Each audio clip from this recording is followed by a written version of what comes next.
The Amazon has a wet and dry season.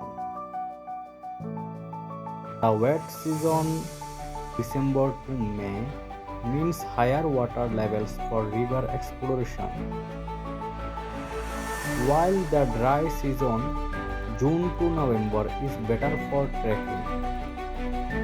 Always travel with experienced guides or join organized tours for safety and to make the most of your visit.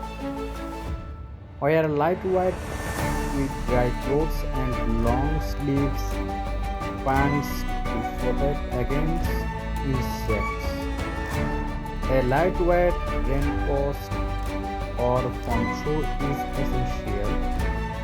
Use a waterproof backpack to protect your belongings.